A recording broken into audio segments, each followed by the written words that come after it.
Boa noite, gente! Boa noite! Que prazer, que alegria estar aqui no Lar Entre Linhas, fazendo essa primeira live filosófica. Olá, olá, olá, velho, olá, Lucy! Bem-vindo, gente! Que alegria! Sejam muito bem-vindos ao canal, sejam muito bem-vindos ao Lar Entre Linhas. É um prazer imenso estar aqui fazendo essa primeira live. Vocês estão me ouvindo bem? Estão conseguindo me ouvir? Coloca só um ok se estiverem. Vamos dar só um tempinho para as pessoas entrarem. Estão conseguindo me ouvir? Alguém me dá um feedback? Sim, obrigada, Lúcia. Que bom que estão conseguindo me ouvir. Sejam muito bem-vindos. Está sendo um prazer enorme fazer essa live, a minha primeira live, né? Que a gente vai falar um pouquinho sobre o mito da caverna de Platão. E é muito bom receber vocês aqui. Muito, muito bom mesmo. Vamos dar só mais um tempinho aqui para as pessoas entrar só mais um pouquinho e a gente já começa. O áudio tá ok, né, Velho? Obrigada. Bom, gente, eu me chamo Lara Diniz Erbster, né? Para quem não me conhece.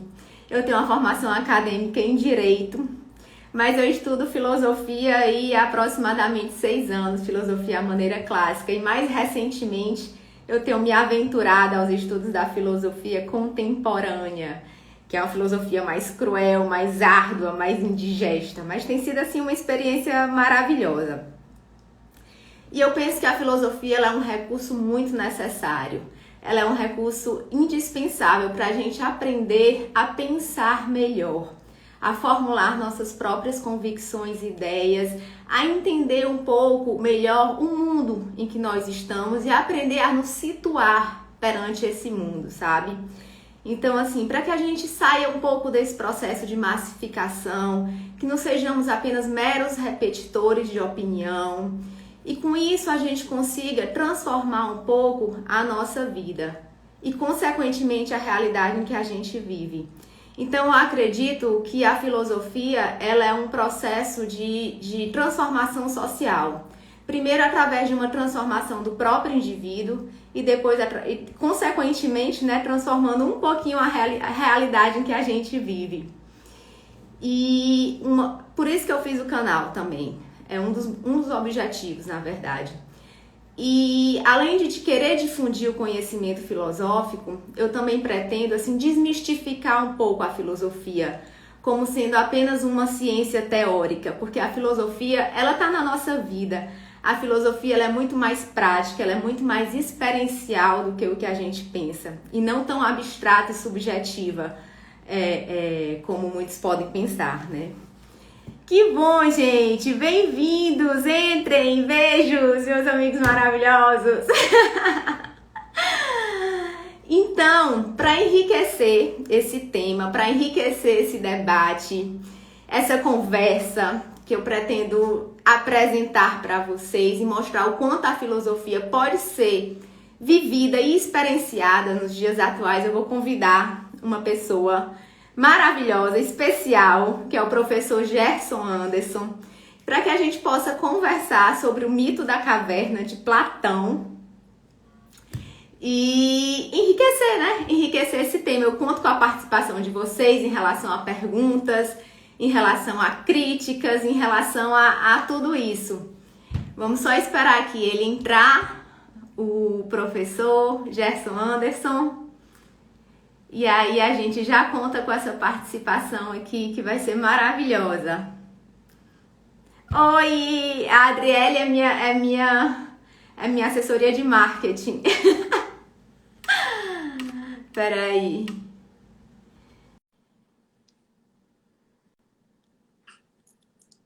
Já tá entrando.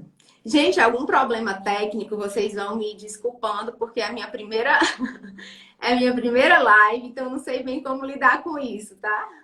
Olha aí! Olá, Anderson! Olá, pessoal. Tudo Deixa eu só bom? ajustar aqui um pouquinho.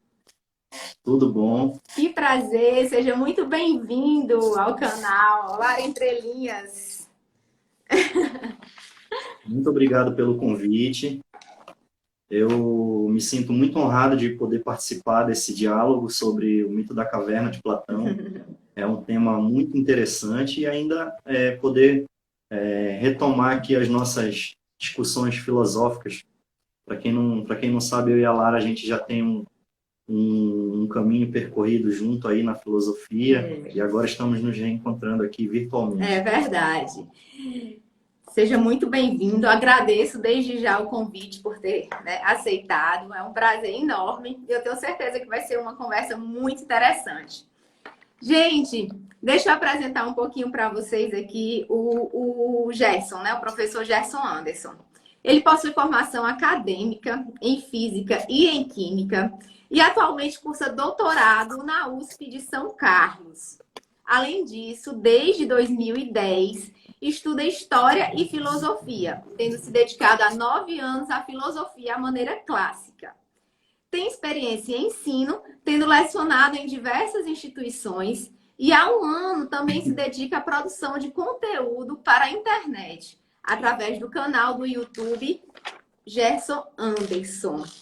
Esse negócio de ser YouTube é complicado, né, Anderson?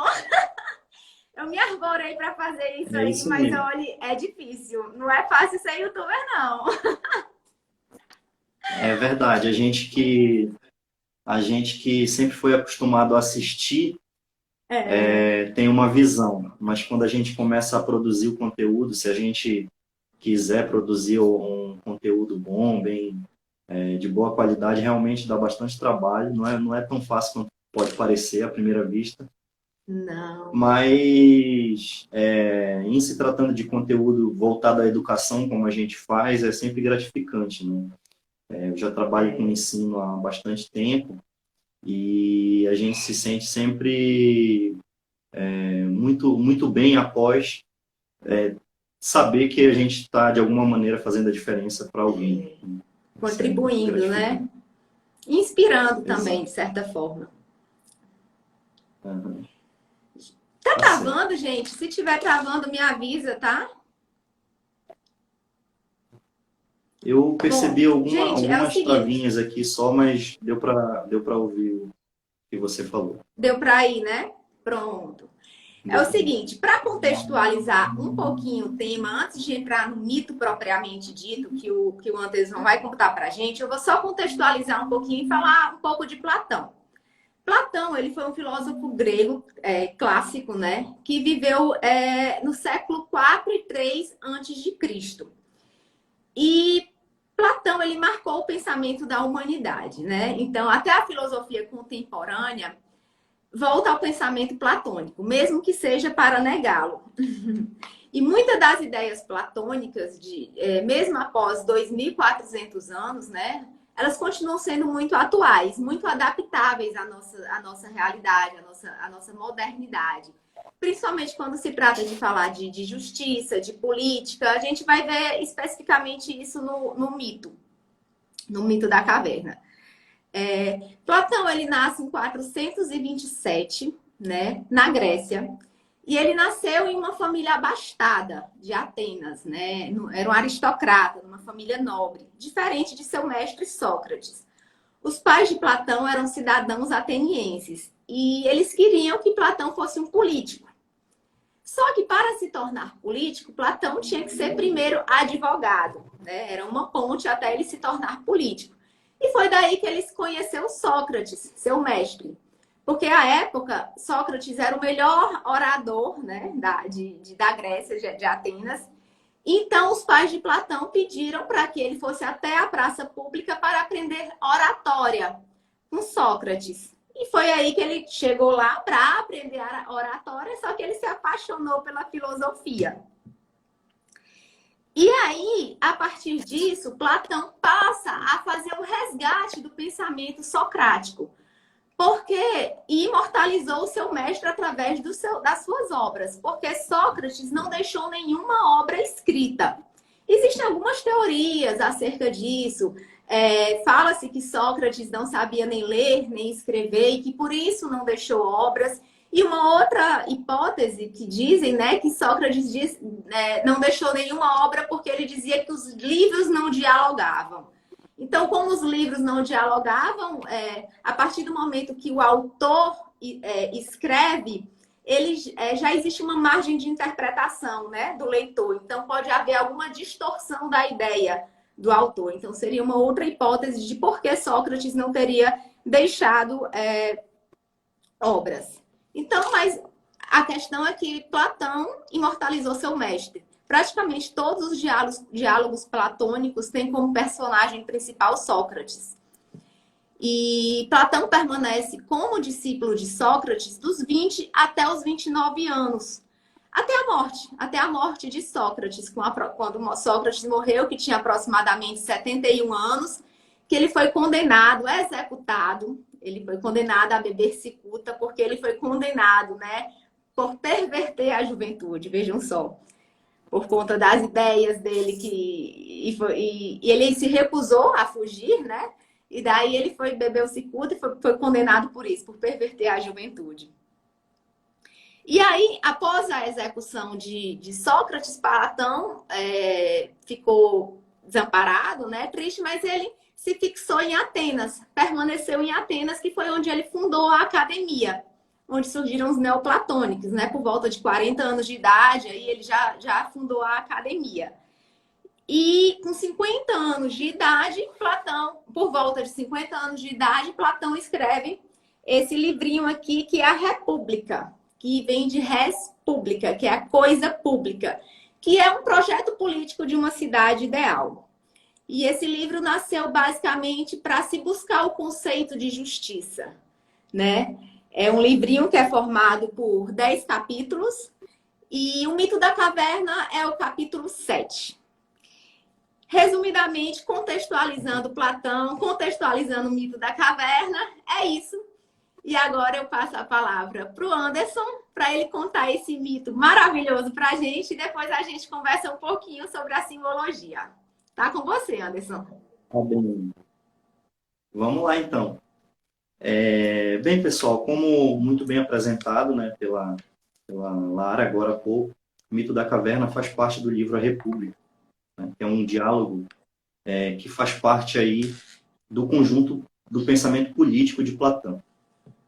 Então, o pensamento político de Platão, ele basicamente pode ser encontrado tanto no livro A República, quanto no livro As Leis e no livro O Político, que são vários diálogos onde ele trata desse tema de como deve ser a polis, como deve ser a vida em sociedade, como deve ser a formação de um Estado, e o perfil desse indivíduo que seria o governante, né? Quem deveria ser esse indivíduo que vai governar, que vai conduzir essa cidade, Estado, essa civilização ao seu ideal, certo?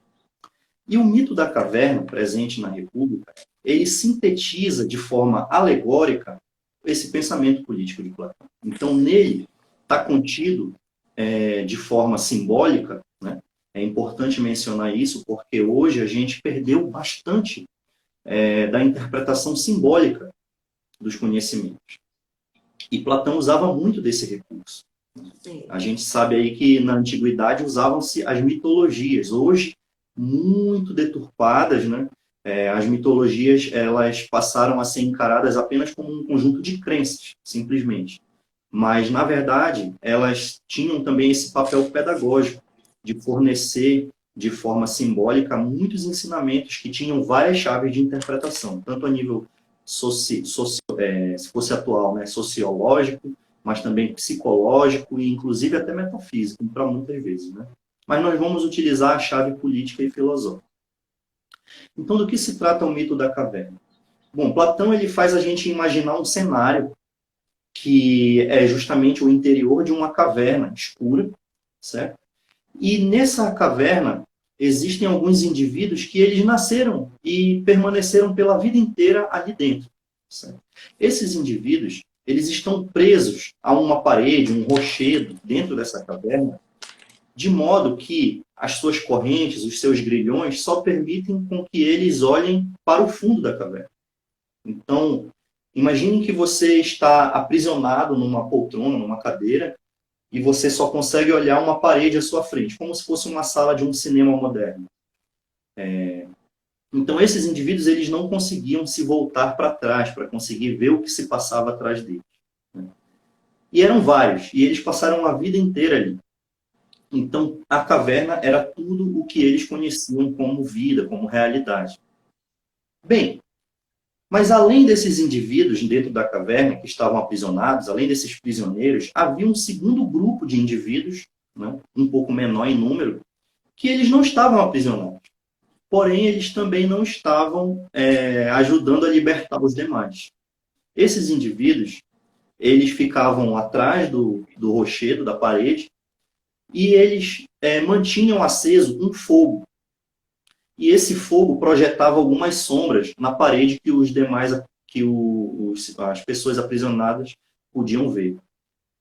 Volta e meia, eles passavam com algum objeto, algum animal, ou alguma outra coisa que projetasse uma sombra nessa parede.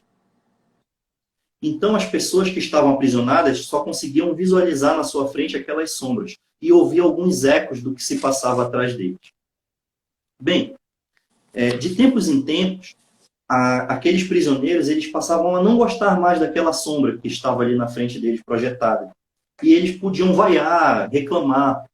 Então, os indivíduos, esses que na alegoria da República, Platão chama de amos da caverna, esses amos da caverna, eles iam lá e trocavam o objeto, e de modo que as pessoas passavam a enxergar uma outra sombra. Então, quando elas viam uma sombra, uma forma que eles achavam bonita, interessante, eles elogiavam, eles aplaudiam. E quando eles viam uma sombra disforme, que eles achavam feia, ou que eles já estavam enjoados daquilo, eles reclamavam, eles vaiavam, e aí esses amos da caverna, eles iam lá e tocavam. Isso é o que Platão chama de jogo da caverna, esse acontecimento repetitivo que se dava ali no interior. Mas de tempos em tempos, Platão falava, no mito, que surgia um indivíduo que ele se descontentava com aquela situação. E ele passava a se questionar se realmente era só isso que existia. Então, aos poucos, ele se dedicava a ir afrouxando as correntes, né? E tentando se voltar para trás, para tentar enxergar o que mais existia que não estava na frente dele. Até um momento, depois de muito esforço, ele conseguia ver o que tinha atrás. E aí era nesse momento que ele se dava conta da existência de outras pessoas que não estavam aprisionadas, da existência desse fogo que projetava sombras na parede. E nesse momento ele percebia que havia um jogo de manipulação ali. Então ele se esforçava ainda mais para tentar se libertar das correntes, até que em um determinado momento ele realmente conseguia se libertar, e ele foi em direção a esse fogo para tentar entender o que era aquilo que estava acontecendo. Só que ao se aproximar desse fogo, ele percebia que era uma fogueira, né? Ele tinha uma coloração ali amarela, avermelhada, e ele era muito instável, muito fugaz. Mas ao chegar próximo dessa fogueira, ele se dava conta de que havia uma outra luz vindo lá de um ponto ao fundo da caverna. E que essa outra luz ela era muito mais branca, muito mais aparentemente estável. E ele procurava se dedicar, então, quero saber o que existe ali. Nesse momento, ele começava a caminhar para sair da caverna. Essa pessoa que estava tentando se libertar, num primeiro momento, ele não conseguia andar muito bem, né? Porque ele esteve o tempo todo aprisionado e os seus músculos eram fracos. E ele também não tinha contato com a luz, então os seus olhos doíam. E ele ficava cego enquanto caminhava, ele ficava ofuscado pela luz. Então, a todo momento, ele se esbarrava nas pedras e se feria, caía muitas vezes, e os seus olhos doíam e demorava a se acostumar. Até um momento que ele passava a tomar aquela luz como um mal. Ele desejava nunca ter saído de lá, de quando ele estava aprisionado. Mas é como aquela frase de Einstein, né, que fala que uma mente, quando se abre a uma nova ideia, nunca volta ao tamanho original. Ele ficava inquieto. curioso para tentar entender o que havia lá fora. Então ele retornava e tentava sair da caverna. Até que, depois de algum tempo, para resumir um pouco a história, ele chegava lá fora. E quando ele chegava lá fora, ele se dava conta da existência das árvores, dos rios, dos pássaros, dos animais, da floresta, de tudo que havia de belo, de perfeito na natureza. E aí ele compreendia que tudo aquilo que ele viu a vida inteira eram meras sombras, era uma ilusão. E que a realidade era isso que ele estava vendo lá fora. Por algum tempo, ele ficava ali, explorando, conhecendo, experimentando um pouco a liberdade de poder andar, de poder interagir com o mundo. Mas aí, um belo dia, ele se lembrava dos seus companheiros que ainda estavam aprisionados lá na caverna. E ele decidia, então, que ele não podia desfrutar sozinho desse bem que ele tinha encontrado, dessa liberdade, dessa visão clara do mundo, da existência, desse confronto com a realidade. Então ele decidia, por amor, por sacrifício, por um intuito até de generosidade, de compaixão, retornar e contar para os demais o que ele tinha visto e assim fazer com que eles o acompanhassem para a saída da caverna. Então ele resolve voltar. Só que o processo de volta também é doloroso, porque ele já estava acostumado com o ambiente lá fora. E aí ele tem que se acostumar de novo a entrar naquele espaço apertado, escuro, úmido. E mais uma vez ele fica cego, porque quando ele entra na caverna, ele não enxerga nada, porque os seus olhos já estavam acostumados à luz. Então ele tem que permanecer, e é um processo doloroso, porque ele tem que acostumar de novo os olhos à escuridão. Até o momento que ele realmente chega lá. Só que quando ele chega e começa a contar para os demais tudo que ele viu lá fora, para surpresa dele, as pessoas não acreditam nele. As pessoas acham que ele está louco. E, de certa forma, começam a criticá-lo, a querer puni-lo, porque eles acham que, convidando eles a sair daquilo ali, a negar tudo aquilo que eles sempre viram como real, as pessoas começam a julgar que ele está querendo tirar a felicidade delas. Né? Como assim você quer que a gente saia daqui, onde a gente já conhece, onde a gente está confortável? Está tão bom. E você quer que a gente empreenda uma jornada por um espaço escuro, apertado, cheio de buracos, cheio de pedras, e abandone tudo isso apenas com a promessa do que você está falando? Você quer que a gente acredite em você? Qual é a prova que você nos dá? Então, muita gente não acredita. Mas, às vezes, tem um que acredita. E aí ele volta, faz a jornada de tentar tirar esse um da caverna. Quando ele tenta sair, a pessoa que está saindo pela primeira vez experimenta a mesma coisa que ele passou, de ofuscar os olhos, de sofrer um pouco ao caminhar. E por um momento ela começa a amaldiçoar esse um. Fala, nossa, por que eu segui você? Olha só a dor que eu estou passando. Não deveria ter saído. Mas depois ele percebe que aquela pessoa está levando ele ao rumo da liberdade. E aí, aos pouquinhos, esse indivíduo consegue tirar um ou dois da caverna. Mas os demais permanecem lá. Bem, em resumo, esse é o mito da caverna. Vocês viram que ele, apesar de simples, é bem rico.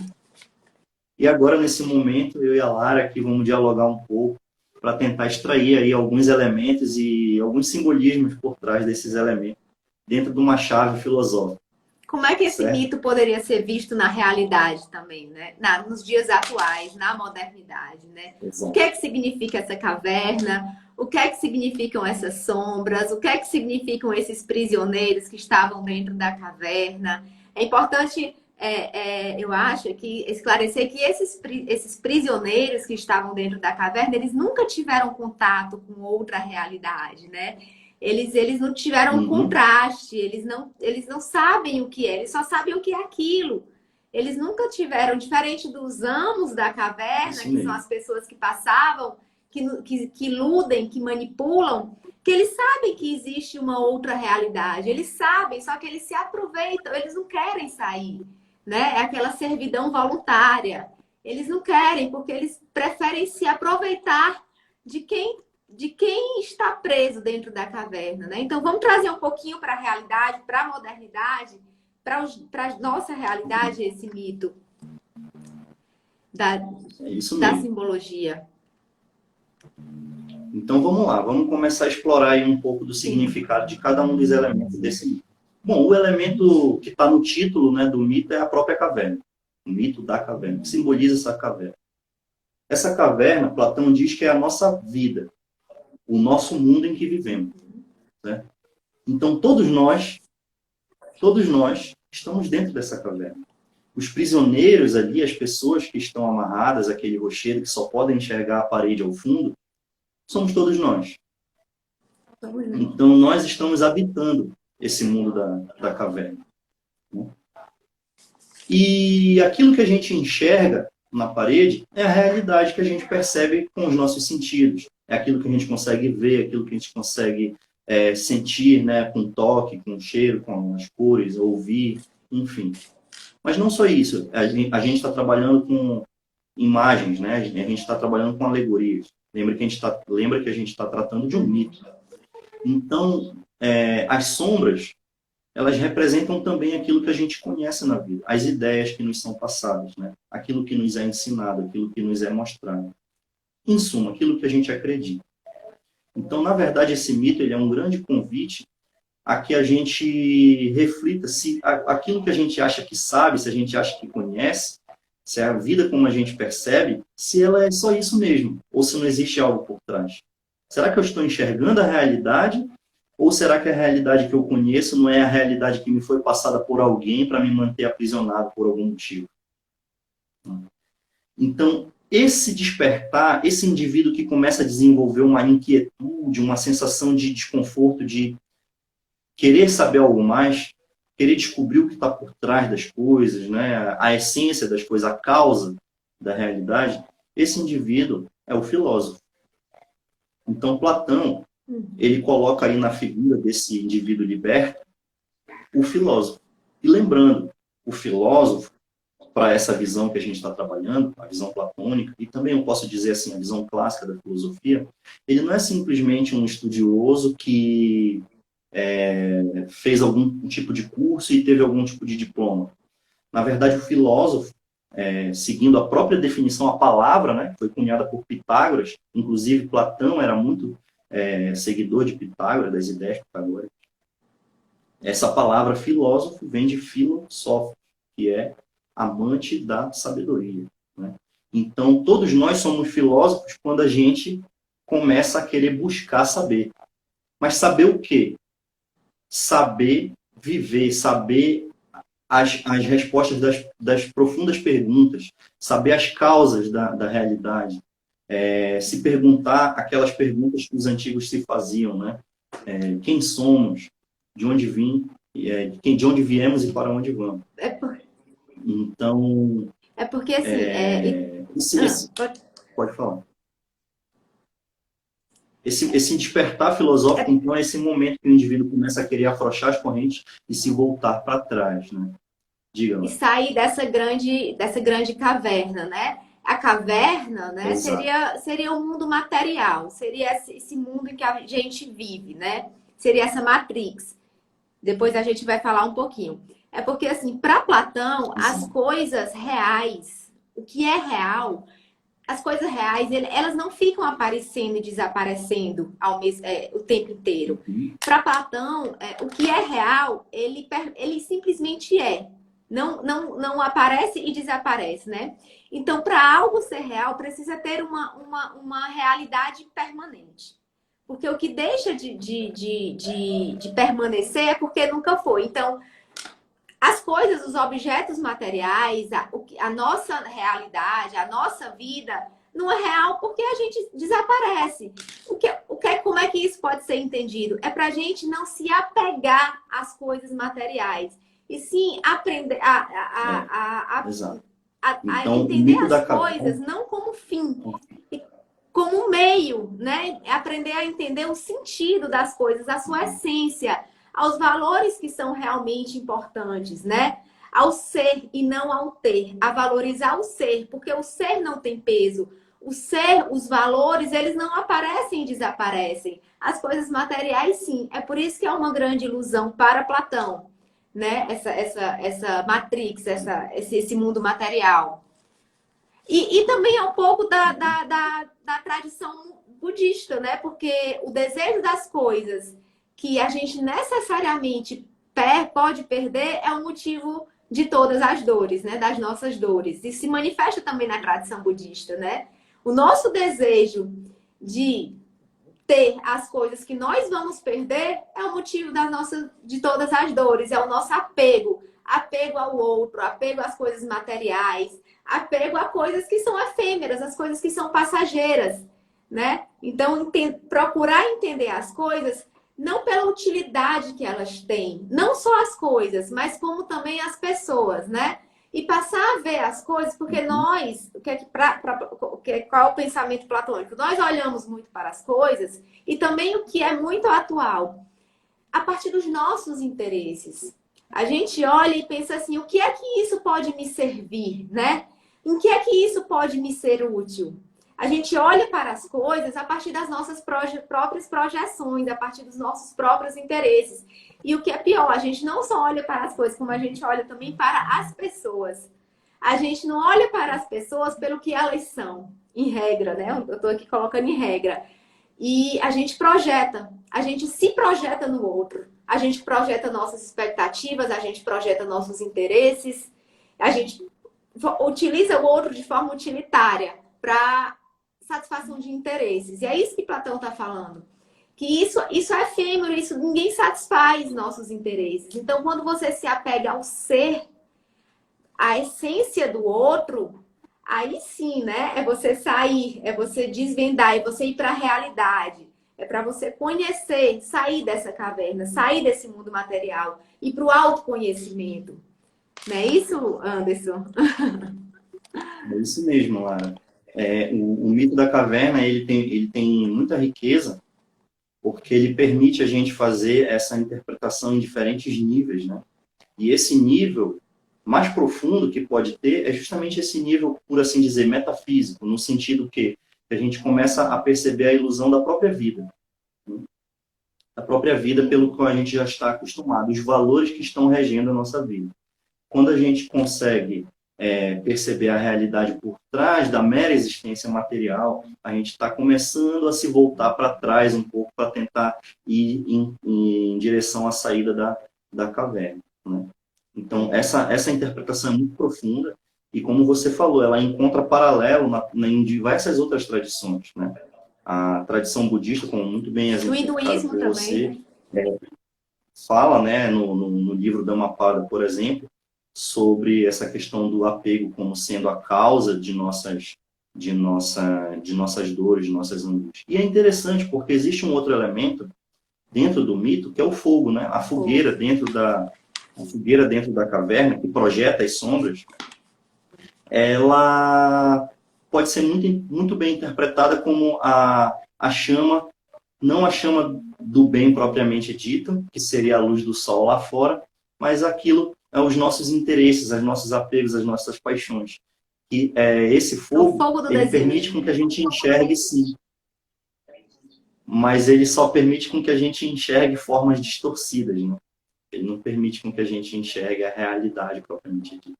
Então a luz do sol lá fora. Exato, ele nos prende. Nos prende ao mundo material. Então, a luz do sol lá fora, não.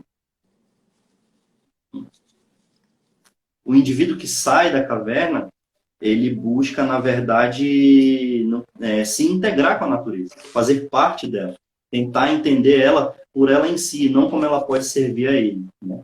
E é interessante isso, porque se o indivíduo sai da caverna, mas ele se mantém egoísta, se mantém apegado aos desejos, ele mesmo assim, mesmo estando lá fora, ele vai querer fazer daquela realidade uma nova caverna. Porque ele ainda não vai estar apto a perceber o que tem lá fora, a vida, né? Na sua essência. Mas é importante que a gente compreenda que esse mundo material, né? Esse mundo que a gente vive, essa Matrix, ela não é ruim, não é negativa, não tem que ser vista como isso. Ela é uma experiência. É uma experiência que é necessário que a gente viva. E vamos viver quantas vezes for necessária, né? Para que a gente viva essas experiências do mundo material até, né, ter para a evolução da consciência. Né? Isso não é negativo, não é positivo, simplesmente é. Exato. Né? Eu gosto de usar um exemplo que me foi passado por alguns professores, que é o exemplo eles falam sobre a evolução, né? Então, os seres da natureza, eles têm um tipo de evolução, que é a evolução, a chamada evolução da vida, né? Que a gente observa, né? Nos minerais, nos vegetais, nos animais. Mas o ser humano, ele passa por um outro tipo de evolução, que é a chamada evolução da consciência. Então, o que é evolução para a gente? Evolução para a gente é desenvolver consciência. A consciência, o que significa? Significa você perceber a relação de causa e efeito na vida, saber ler nas entrelinhas, saber interpretar não somente as aparências, mas também a essência das coisas, né? Então, esse mito da caverna, ele, de certa forma, resume a nossa saga como ser humano, né? É como se a nossa existência enquanto ser humano fosse, na verdade, essa saída da caverna. Em algum momento a gente tem um despertar da consciência, que é essa curiosidade lá, aquele ainda latente de saber o que tem lá, mas depois a gente precisa caminhar. E é interessante porque o indivíduo que sai e retorna, ele não vai carregar ninguém lá para fora. Não. Ele vai indicar o caminho, mas é você que tem que fazer o seu próprio caminho também para sair. Né? Então, muitas vezes, a gente pode se guiar por outras pessoas, mas a gente nunca vai poder ser simplesmente seguidores. A gente também tem que ter a nossa experiência própria. É o chamado desenvolvimento das ideias próprias na filosofia. Isso. Né? É a autenticidade. É como é? Nome? Autenticidade. Até porque esse despertar, né, tanto despertar da filosofia ou qualquer outro nome que se dê, esse processo interno, é de dentro para fora. Ninguém pode provocar em ninguém, né? A gente pode mostrar o caminho, mas o despertar da filosofia, ele é muito interno. Tem até a resposta de Sócrates, né, que é emblemática, que perguntam para Sócrates assim, mais ou menos, né? Sócrates, porque na época, né, da Grécia que Sócrates viveu, tinham muitos tiranos. Perguntaram se a gente amarrar esses tiranos aqui numa cadeira e você falar da filosofia por eles, para eles por 2 horas aqui, será que, né, eles não melhoram? Aí Sócrates, será que eles vão despertar? Não despertam assim a consciência, a filosofia neles? Aí Sócrates disse assim, olhe, é o seguinte, a minha mãe era uma parteira, e de fato, Sócrates era filho de uma parteira com um artesão. A minha mãe era uma parteira, e era a melhor parteira. Mas se tem uma coisa que ela não poderia fazer, era dar à luz a uma mulher que não tivesse grávida. Então, assim, você não pode despertar a filosofia, o autoconhecimento, o processo em ninguém. É uma coisa muito interna, né? É uma coisa que vem de dentro para fora. Você mostra o caminho, a gente... Mas a semente, ela é realmente algo que é muito interno, muito pessoal. Não é isso? Com certeza, com certeza. Lara, tem um pequeno delay aqui no vídeo, aí às vezes eu acabo te cortando um pouquinho na fala, mas tem um pequeno atraso no vídeo, aí eu acabo te cortando um pouquinho, mas não é... Tranquilo. Não é por querer, não. Bem, essa questão realmente, né, desse despertar filosófico, ele é necessário para todos nós. Né? Ele é necessário para todos nós. E ele, na verdade, é o caminho para que a gente adquira esse conhecimento. Né? E esse é um ponto que eu gostaria de trazer aqui também na discussão, que é a chamada interpretação de como a gente pode trazer o mito da caverna, escrito há 2.400 anos atrás, para hoje, 2021. Né? Uma das coisas que a gente discute em filosofia, logo no início, quando a gente está começando a aprender, é a ideia de ética, de conhecimento temporal e atemporal. O que isso significa? Significa que alguns conhecimentos, eles têm uma essência, uma natureza que ela não depende da época. Ou seja, se a gente pode aprender algo estudando Platão, que viveu há tanto tempo atrás, é porque alguma coisa dentro da obra de Platão não se deteriorou com o tempo. Alguma coisa ainda pode ser aplicada nos dias atuais. Né? Existem vários conhecimentos que são aplicados nos dias atuais ainda. Por exemplo, eu gostaria de destacar um, a ideia de que a gente precisa conhecer, aprender, buscar conhecimento para se libertar do mundo ilusório, do mundo da caverna, né? O que tira a gente da caverna é passar a conhecer. Observa que não é um conhecimento simplesmente intelectual, mas é um conhecimento vivencial. É uma saída, exige um esforço, exige um caminhar, né? E não simplesmente caminhar de qualquer jeito, mas caminhar buscando essa saída consciente, um caminhar consciente, né? Hoje, o que isso significa? Significa que a gente deve a todo instante buscar aprender aquilo que for válido, né, para a nossa vida. Em resumo, eu gostaria de destacar 3 coisas, que são os valores, as virtudes e a sabedoria, né? Hoje a gente confunde muito sabedoria com conhecimento intelectual. A gente considera sábio um indivíduo que tem uma grande formação acadêmica, por exemplo. Mas muitas vezes esse indivíduo ele não consegue lidar com situações simples da vida, muitas vezes de relacionamento, muitas vezes de convivência com os demais, muitas vezes de sobrevivência mesmo, financeira. Então, de repente, ele não está conseguindo fazer o link, fazer essa união de um conhecimento que ele adquiriu numa área com as outras áreas da vida. Lembrando que a nossa vida ela é como uma pizza, né? Ela é formada de várias fatias e que ela não tem uma área só. A nossa vida não é só a família, nem só o trabalho, nem só o estudo, nem só os nossos amigos. A nossa vida é esse conjunto. Então, a gente se torna sábio à medida que a gente começa a reunir aos poucos e integrar tudo isso, né? E esse tipo de conhecimento que vai além simplesmente do conhecimento intelectual é o que a gente chama de sabedoria, né? Então, um sábio, ele pode ser, inclusive, um indivíduo de formação mais simples, mas ele pode ser sábio, porque ele conhece sobre a vida, ele consegue intuir facilmente as coisas que a vida está tentando ensinar para ele, né? Então, isso é atemporal. Então, isso é uma chave do mito que a gente pode muito bem aplicar nos nossos dias hoje, né, em 2021, aqui no Brasil, ainda que tenha sido ensinado por Platão na Grécia há muito tempo atrás. Pronto. O Vicente, né, professor Vicente, ele fez a seguinte pergunta. Mas eu poderia deixar para o final, só que eu acho que tem uma relação com um símbolo que a gente não falou ainda. Ele perguntou o seguinte: se existe alguma relação entre o mito da caverna e as bolhas criadas pelos algoritmos das redes sociais, alguma coisa assim, mais ou menos. Existe.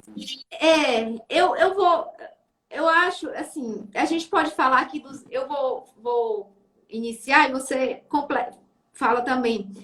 Mas eu acho que a gente pode falar um pouquinho dos amos das cavernas, porque são pessoas que se aproveitam da ignorância dos outros em benefício próprio, né? São pessoas que sabem que tem, foi você mesmo, Vicente, que sabem que tem uma saída fora da caverna, mas voluntariamente preferem permanecer dentro da caverna, por vontade de manipular os outros, em benefício próprio.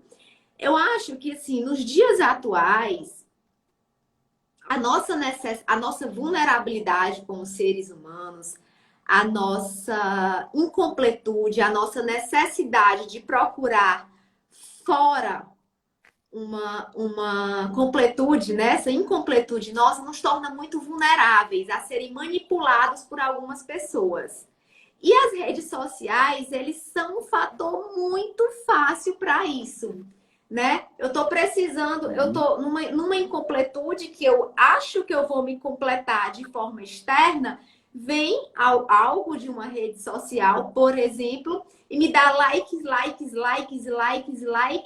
e eu me sinto ilusoriamente completa naquilo que estava me faltando. Ou vem alguém e me oferece uma passagem para uma viagem parcelada em tantas vezes para preencher um vazio ou uma crise que eu estou passando que é interna. E eu, às vezes, nem posso, mas faço isso. Por exemplo, ou vem a rede social e me estabelece um padrão de beleza. e coloca esses filtros que a gente utiliza aqui e coloca um padrão estético, né? Uma harmonização social. E para eu me enquadrar naquilo, para preencher esse vazio. Então, isso eu acredito que são bolhas que são criadas, sim. E esses amos, essas pessoas que manipulam, se aproveitam dessa nossa vulnerabilidade, dessa nossa incompletude, nessa nossa busca, que é muito mais interna do que externa, para manipular. Eles sabem que isso não vai resolver, mas eles usam, eles se utilizam disso, né? Foi a relação que eu consegui fazer, mas você pode completar aí. O que você acha, Anderson? Pronto. Realmente, é bem por aí mesmo, Lara, porque vamos só pegar então de novo lá uns elementos. Quem são os amos da caverna? Sim. Eles são os indivíduos que eles podem circular, eles não estão aprisionados. Eles podem circular livremente pela caverna, mas eles nem estão querendo sair dela e nem estão querendo liberar os outros. O que a gente pode tirar sobre isso? É curioso, porque eles são menos em número, mas eles conseguem exercer influência sobre os demais, né? Platão, ele traz uma chave muito legal que ajuda a gente a compreender isso. Ele fala que em toda essa situação do jogo da caverna, existe uma dicotomia, existe uma diferença entre duas coisas que ele chama de o mundo da opinião e o mundo da razão. O que é o mundo da opinião e o mundo da razão? Platão, ele fala que ali entre os indivíduos acorrentados, tem alguns que mesmo que você tirasse as correntes dele, ele não ia querer sair dali. Porque ele já está acomodado, ele está enamorado das sombras que ele vê, ele está acostumado com a realidade, né? E esse indivíduo ele não está interessado em saber o que existe lá fora. Esse é o primeiro tipo de indivíduo que tem aí na caverna, né? Existe um segundo tipo, que é um indivíduo que ele até conhece um pouquinho, ele já deu uma olhada para os lados, ele passou a analisar um pouco, ele chegou a uma compreensão de um determinado aspecto da realidade. Ok. Só que esse indivíduo, por saber um pouco, ele já acha que sabe muito, ele já se sente conhecedor da realidade. E ele procura, de certa forma, liderar os outros. Ele procura, de certa forma, tentar exercer influência sobre os outros, né? Mas ele não percebe que eles também estão à mercê dos amos da caverna lá fora, né? E esses amos da caverna, Platão ele fala que essas sombras, né, essas imagens projetadas, essa realidade que colocam, funciona como ideias prontas que são colocadas ali e que as pessoas simplesmente absorvem, né? E isso ele chama de um mundo da opinião. E esses indivíduos, esses amos da caverna, esses que manipulam esse fogo, são chamados formadores de opinião. Olha só que interessante, né? Hoje a gente vive a era da informação. Desde algumas décadas, quando as telecomunicações passaram a se difundir bastante, a gente já está nesse meio de era de comunicação. E desde uns 10, 15 anos atrás, a gente entrou no mundo da era das redes sociais. E, por algum tempo, algumas pessoas elas chegaram a... Eu lembro que, há algum tempo atrás, saíram algumas publicações onde se achava que o nível de conhecimento do ser humano ia evoluir bastante com o advento da internet, das redes sociais, porque as pessoas iam ter acesso mais fácil ao conhecimento. Porém, se a gente for fazer uma análise nos dias de hoje, de todos os milhões de terabytes que circulam na internet, o quanto realmente, quanto por cento disso são informações que as pessoas estão buscando para crescimento, para evolução, para um autoaprendizado, para um enriquecimento? É muito pouco. A maioria está interessado, na verdade, só em reforçar algum tipo de desejo externo, por satisfações individuais, né? E tudo isso é reforçado por esses amos da caverna. O que aparece para a gente, hoje a gente vive um mundo de telemarketing, né? de propagandas e que as nossas redes elas são bombardeadas o tempo todo por informações que são amplamente pesquisadas pelos algoritmos, que o nosso amigo colocou aqui, o professor Vicente, que já vão direto de encontro aos nossos interesses. Eles estão trabalhados para que a gente fique confortável, para que a gente se sinta feliz dentro daquilo que é oferecido, e que a gente não vá lá fora buscar o que existe além, né? Então, isso é o mundo da opinião. E é tão preocupante isso, porque hoje, nas redes sociais, a gente percebe que existe uma ode à opinião.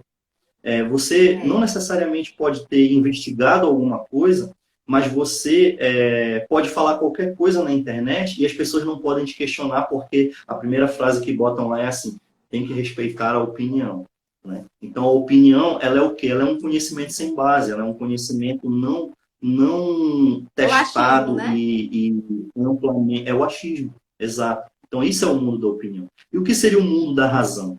O mundo da razão, ele é o mundo daquele indivíduo que começa a se voltar para trás e tentar sair da caverna. Ele não está interessado em saber o que é agradável para ele, o que é conveniente.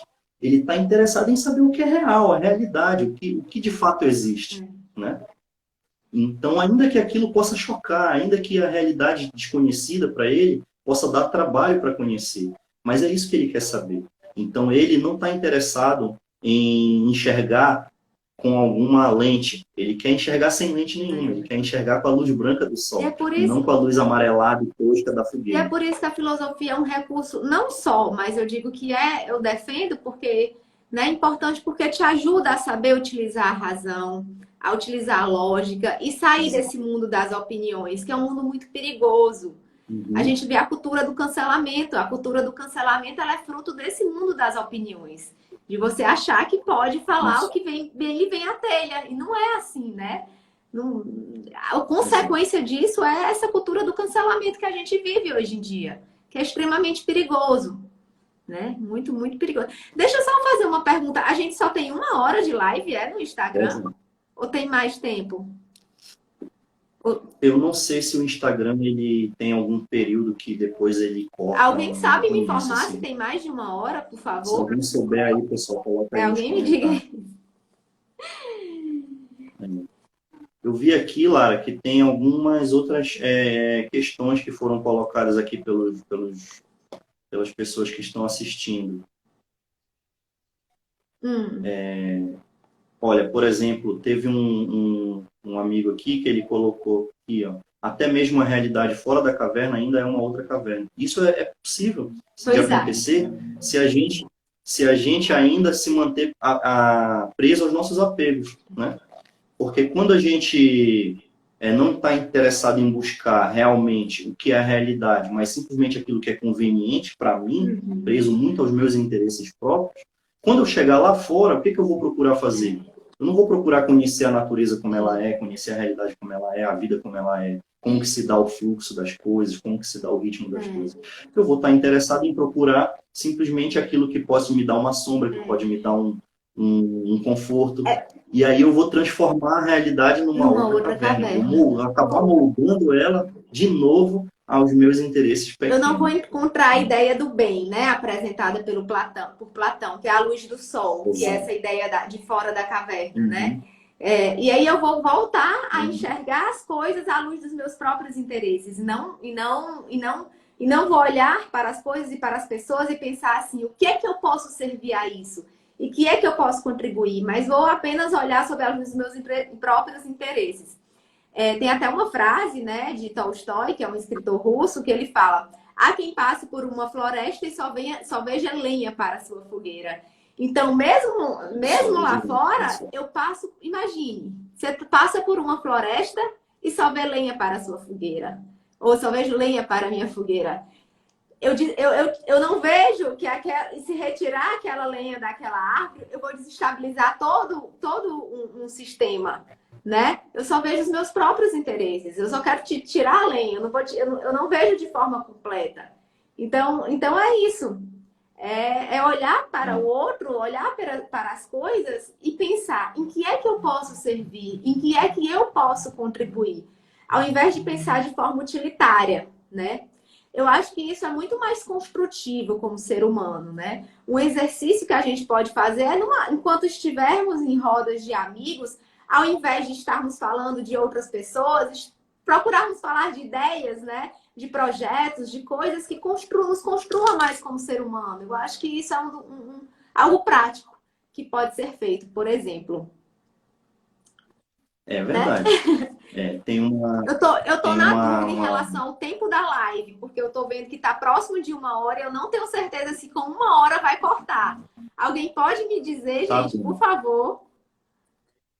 Só nesse finalzinho, então, Lara, enquanto alguém responde aí no chat, né? Aproveitando esses 6 minutos aqui, Sim. restantes, tem um filme que já está fazendo agora 22 anos, né? Que é o Matrix, que ele reapresentou o mito da caverna numa linguagem Moderna, high-tech, né? moderna.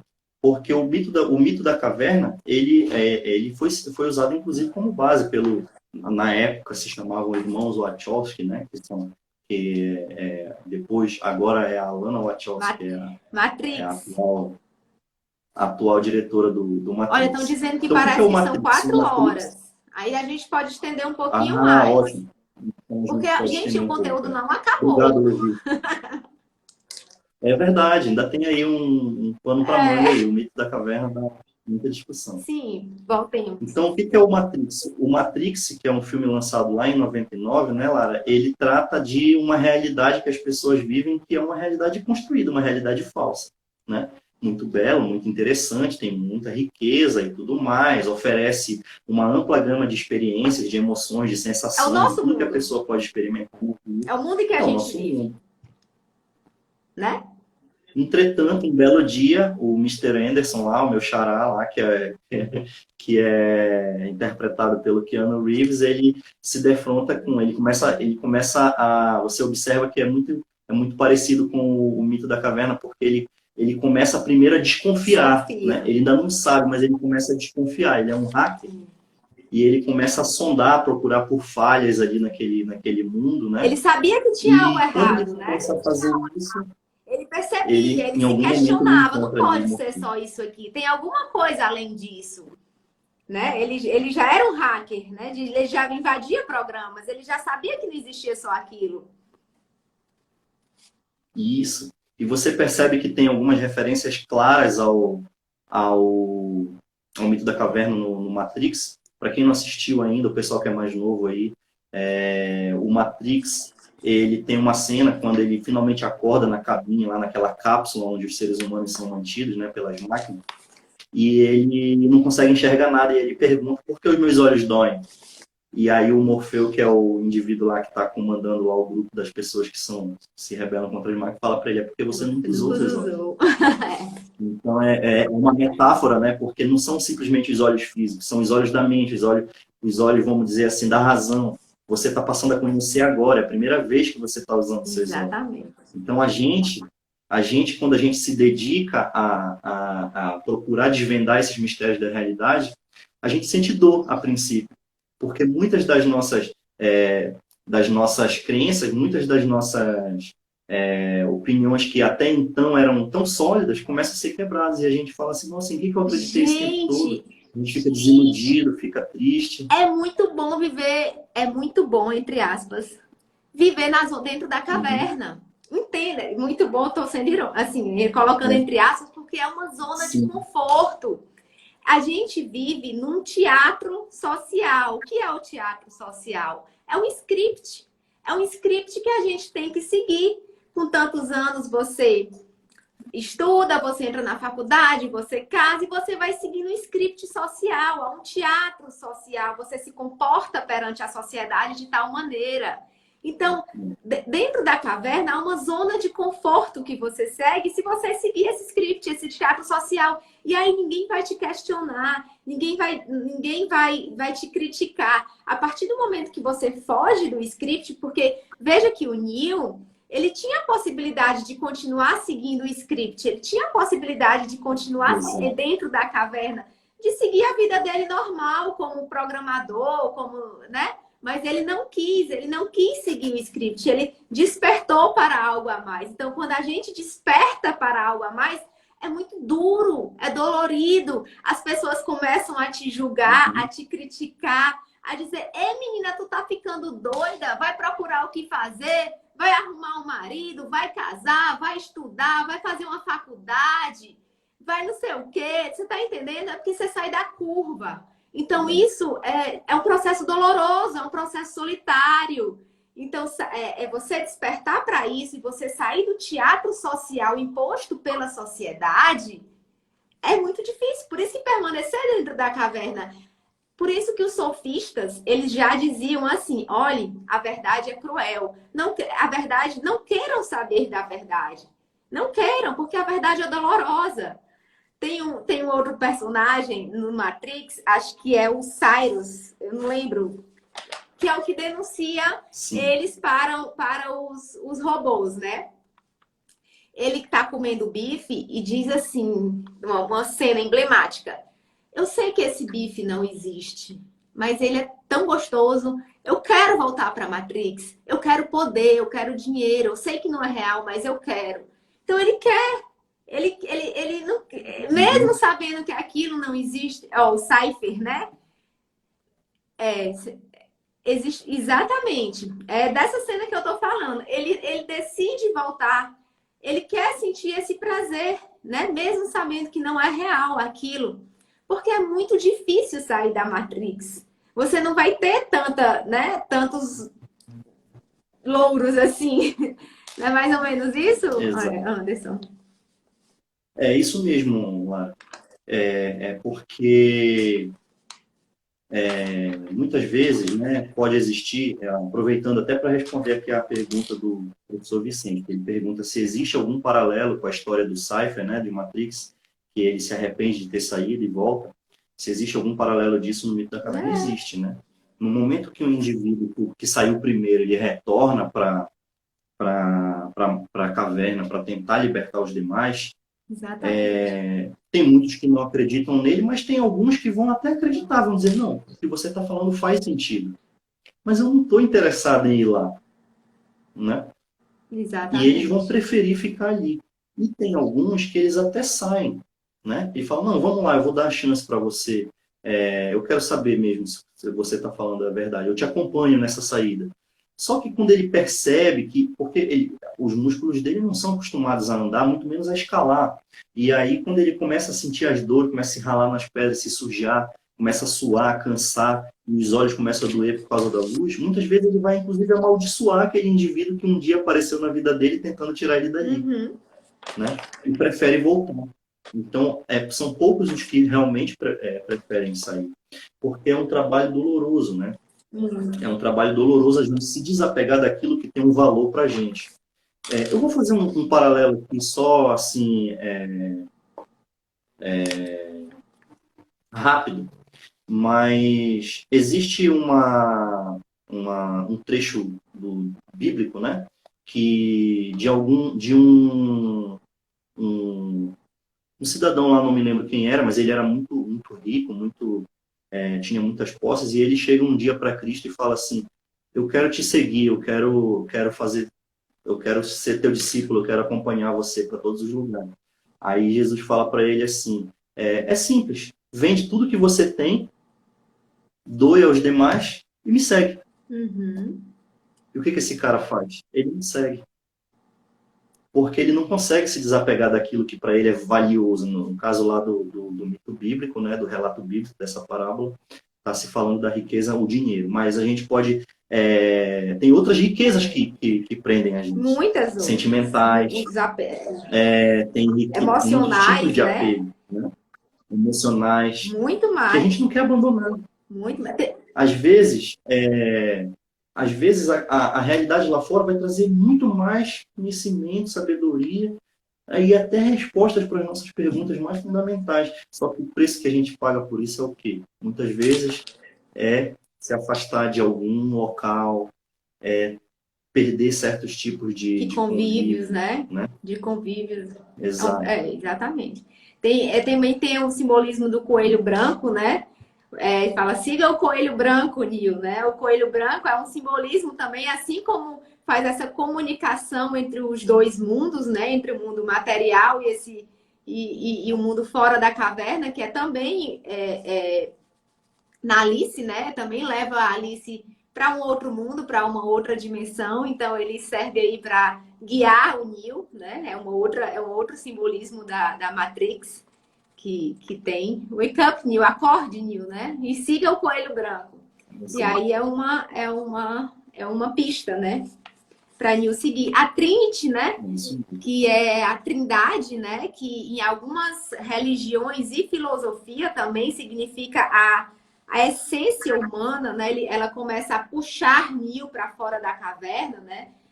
No cristianismo, né, o Pai, Filho e Espírito Santo, a Trindade. Na mitologia egípcia também, Ísis, Osíris e Horus. Tem outras também que eu não sei, que eu não me recordo. Mas é essa essência, é o Uhum. nosso lado mais imaterial. Mas não, é o nosso lado imaterial, a nossa essência, o que há de mais puro no ser humano. E ela já estava fora e foi lá resgatar, né? Fazer esse resgate do Neo, puxar ele para fora da essência. É a mesma proposta também do mito de Teseu, né? Que Teseu só consegue sair do labirinto porque ele é conduzido pelo fio de Ariadne. Então, a Ariadne funciona também como essa condutora, né? Como essa Trinity, né? Que conduz ele para fora do labirinto. São simbologias também da Exatamente. Matrix, do filme Matrix, que tem tudo a ver com o mito da caverna. A caverna moderna é um Tem grupo de tudo a família ver. no WhatsApp.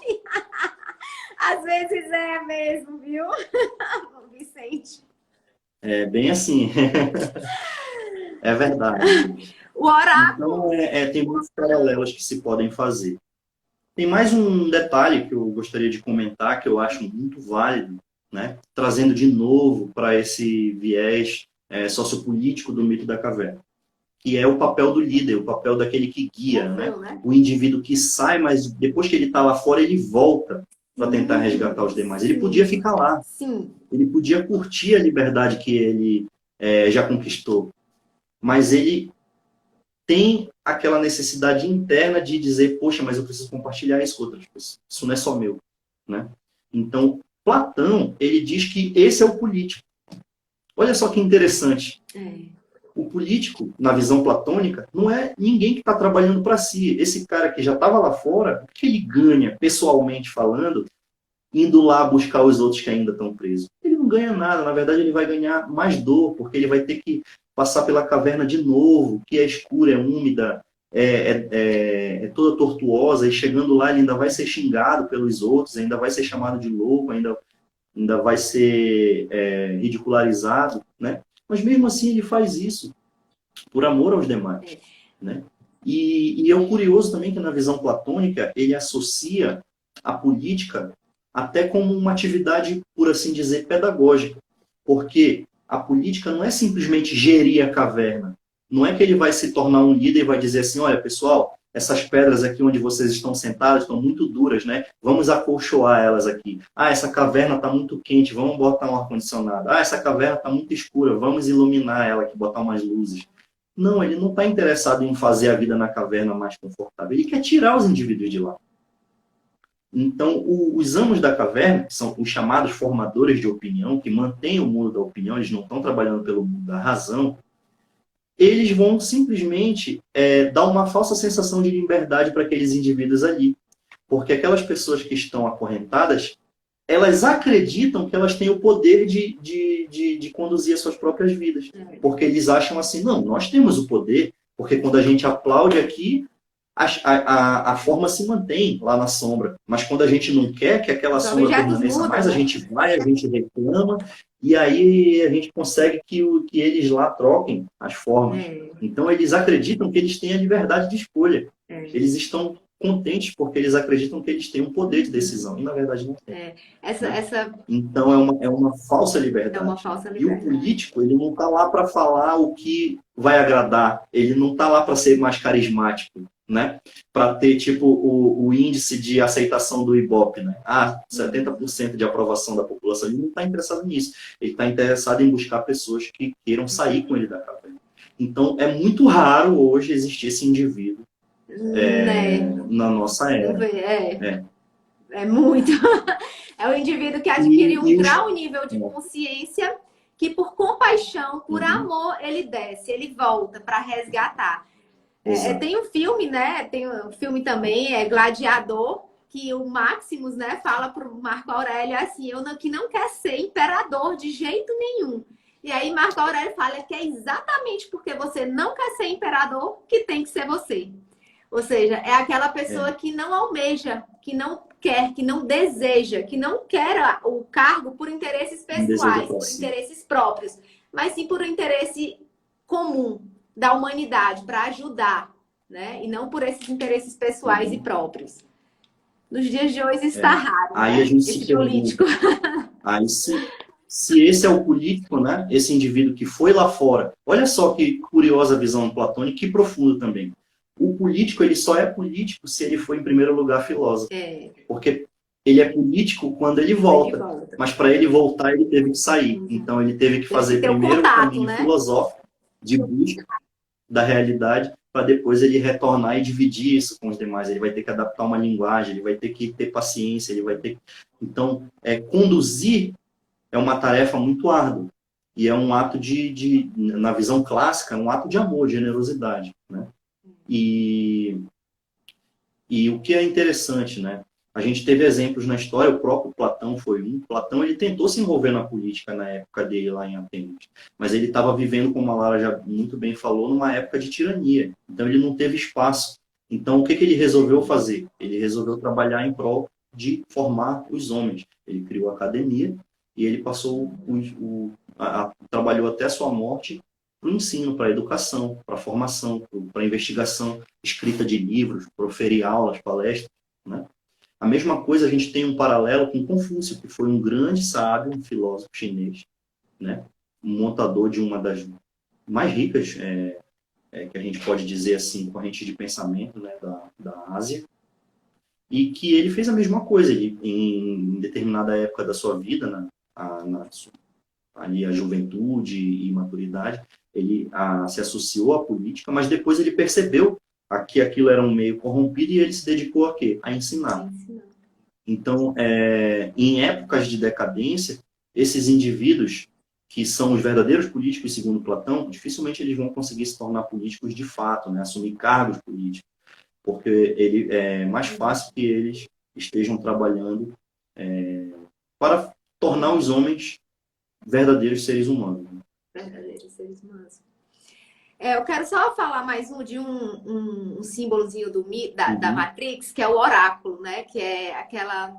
Exato. Seria a saída da caverna, aquela boca pequena, né? Que é aquela intuição, aquela vozinha que fala com a gente, né? Que desperta e nos ajuda a estabelecer contato com a nossa própria essência. Que é interessante que o oráculo fala assim, que ele não está pronto, né? Talvez numa outra vida, né? Depois que ele renascer, depois que ele despertar a consciência, depois que, né, ele renascer para uma outra vida. E é interessante que há uma grande diferença. Talvez se Neo soubesse que ele era o escolhido, ele não tivesse, né, acreditado nele mesmo, porque há uma diferença entre a gente conhecer o caminho e a gente percorrer o caminho. Então, talvez foi necessário ele obter aquela resposta, ele ouviu a resposta que ele precisava ouvir para passar pelo processo que ele precisou passar para acreditar que ele era o escolhido, né? Eu acho que é uma passagem também bem interessante. E aí, não é isso, Anderson? Que já é para um filme. É um momento que o indivíduo ele é confrontado onde ele tem que aceitar quem ele é. Porque muitas vezes a gente cria uma imagem de nós mesmos. Quem sou eu? Eu estou apegado com as minhas características que eu acredito. Eu sou esse indivíduo ansioso, que tem medo. Eu sou esse indivíduo que gosta de tal coisa, que valoriza tais e tais e tais ideias, que segue tal ideologia. Só que, será que isso é meu ou eu absorvi em algum momento da minha vida de alguém, ou de um grupo, ou de um local, né? Ou de alguma influência que foi feita sobre mim? Você precisa passar pela experiência, né? Então, nesse momento, quando a gente está se confrontando consigo mesmo, saber quem somos, esse oráculo, né, pode ser alguém, pode ser algo, pode ser uma situação na nossa vida que vai mostrar para a gente, olha, você é o fulano de tal e você tem um papel a cumprir, você tem uma missão, um sentido. E aí exige que você aceite isso. Né?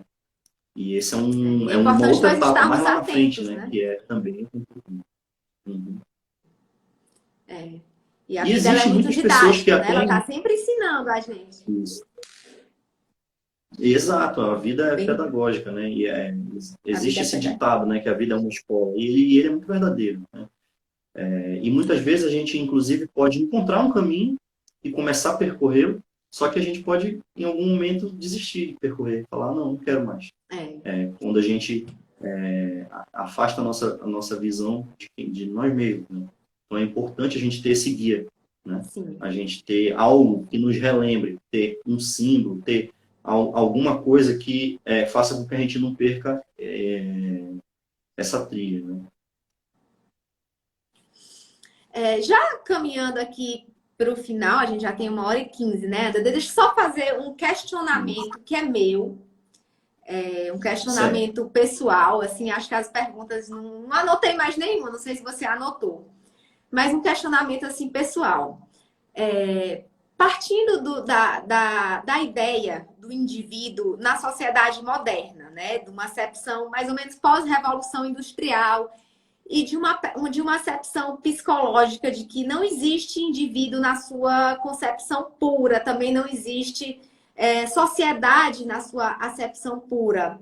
E também partindo do pensamento filosófico mais moderno, de que o indivíduo ele só pode ser compreendido dentro de uma sociedade e dentro da sua realidade, dentro da realidade material e da realidade objetiva em que ele vive, ou seja, de que nós somos frutos de uma construção, né? Nós somos frutos das nossas relações. Eu me relaciono com você e vou me construindo. E mesmo que dessa relação se rompa, que essa relação se rompa, eu levo um traço seu. E esse traço faz parte de mim. E assim eu vou me construindo. Então, partindo disso, né, dessa concepção, como é que nós podemos falar da ideia de uma ética? Você já falou um pouco disso, mas como é que nós podemos falar da ideia de uma ética que seja atemporal, né, que seja estática, de valores que sejam permanentes e não que sejam construídos, né, ao longo dessas relações humanas? Como é que a gente poderia Essa é uma conversar um questão pouquinho bem sobre isso? pertinente, e ela perpassa por duas coisas, né? Primeiro, porque a gente tem que reconhecer que nós temos as duas dimensões, uma individual e uma coletiva, né? Imagina uma célula. Uma célula ela tem uma existência enquanto célula. Ela é um ser completo, né? Ela tem todo um ciclo ali de vida que configura ela como um ser individual independente. Porém, ela também faz parte de um conjunto, que é o tecido, um órgão e um organismo, né? Que é, no caso, o nosso corpo, aonde ela tem uma função a cumprir nesse macro. Então, dependendo, você pode colocar a sua ótica no micro e perceber que existe uma existência ali do indivíduo bem definida. Mas você também consegue colocar essa ótica no macro e perceber que esse indivíduo ele cumpre um papel no todo, né? E a nossa vida ela também é assim. Em um primeiro momento a gente consciencialmente falando, a gente aprende a lidar com nós mesmos. Quando a gente é criança, a gente aprende a andar, comer, a se vestir, a tomar banho, aprende a lidar conosco. Em algum momento da vida, a gente vai aprender a interagir com os demais. E, de forma psicológica, a gente cria ali um laço familiar, mas depois a gente tem os laços de amizade que já expande um pouco mais. E, conscientemente falando, um indivíduo que ele adquire uma consciência maior, ele começa a se preocupar com uma cidade, com uma sociedade, com um país, com a humanidade. Né? Quando a gente fala de grandes sábios da humanidade, a gente fala desses indivíduos que eles pensam no bem como um todo, coletivo, para as futuras gerações. Então, você consegue analisar o ser humano nessas diferentes dimensões, desde a individual até a coletiva também. As duas realidades, elas são existentes, né? E elas conformam a nós mesmos. Como compreender isso associando com a ideia de alguns valores que sejam atemporais? Isso é muito complicado, porque a gente tende a aplicar as coisas da forma como a gente vê ali na tradição que a gente faz parte, né? Então, eu conheço muitas pessoas, por exemplo, que têm uma formação religiosa X, e elas querem aplicar nos dias de hoje as mesmas regras que elas conhecem do livro sagrado, que tem milênios de existência. Então, o que acontece? Você tem que aprender o que é essencial daquilo ali, da mesma forma com a filosofia. Quando a gente tem que entender, por exemplo, que muita coisa que Platão fala ali sobre a democracia, por exemplo, sobre a política, sobre a liberdade, ele fala da democracia como era entendida na Grécia. Só que a democracia na Grécia era muito diferente da ideia de democracia que a gente tem hoje. Em primeiro lugar, nem eram todas as pessoas que eram consideradas cidadãos. né? Existia um núcleo muito restrito, a forma de escolha, de voto, era muito diferente também. Então, você tem que fazer esse trabalho de reflexão, de tentar entender o que é essencial. Né? E aí, na sua aplicação, você vai adaptar isso. Né? Então, é uma peneira, é um filtro que a gente tem que fazer. E esse filtro, ele vai muito da nossa reflexão. Né? Por exemplo, quando a gente estava falando agora há pouco, inclusive teve uma pessoa aqui no chat que mencionou a questão de que é difícil a gente ter ideias próprias, é mais fácil seguir a manada. Né? E é verdade, porque o que significa ter ideias próprias? Significa que eu vou ter uma ideia inédita, que nunca ninguém pensou na humanidade, algo totalmente diferente de todo. Muitas vezes a minha ideia própria ela pode ser semelhante à ideia de Platão, por exemplo. Só que eu não estou só repetindo isso porque Platão falou. Eu vivenciei na minha vida, eu apliquei, eu observei, eu refleti e eu constatei que aquilo ali, olha, de fato isso aqui faz sentido. Então, quando eu faço isso, eu integro. Agora, beleza, Platão teve o mérito de ser o meu mestre indireto ali, que a partir dos livros dele eu pude conhecer. Ou eu tive um professor que me apresentou, por exemplo, a obra de Platão. Porém, eu não simplesmente absorvi, eu apliquei e vivi. Então, eu peguei algo de essencial, mas eu trouxe para a minha vida atual, né? No Brasil, ano de 2021. Então, aí você tem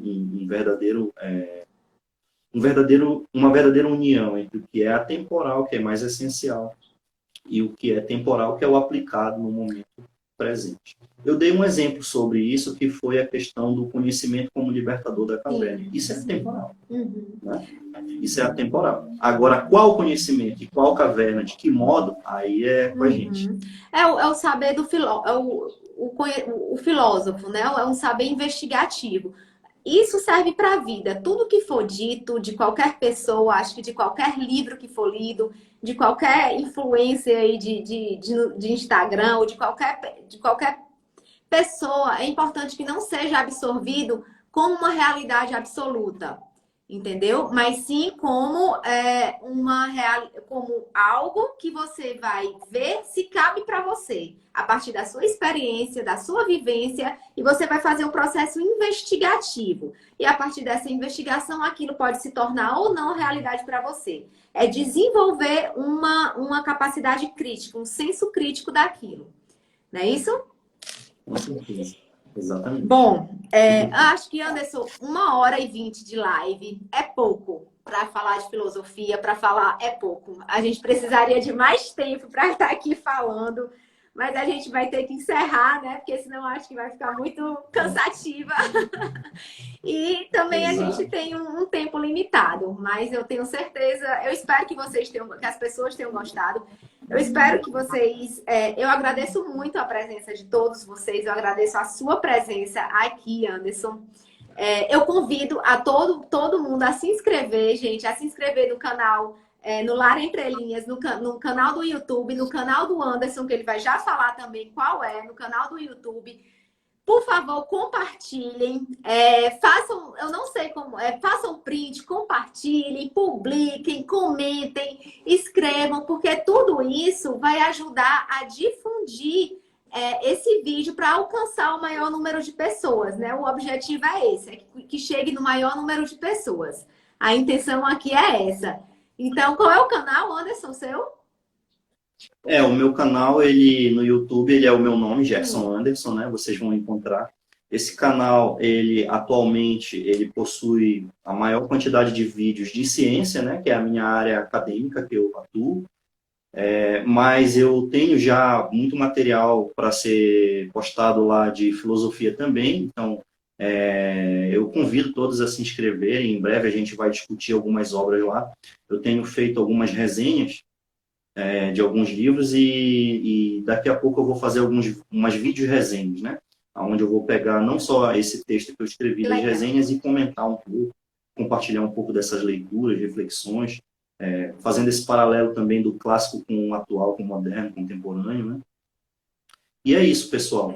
O meu Instagram está aqui também, vocês podem seguir, né? Entrar em contato, mandar uma pergunta, sugestão de live e acompanhem aí a página da @Lara Entre Linhas, certo? Que sempre tem novidades sobre leitura, novidades.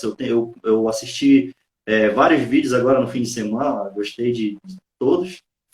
E Obrigada. recomendo, pessoal, podem assistir que vocês vão gostar também.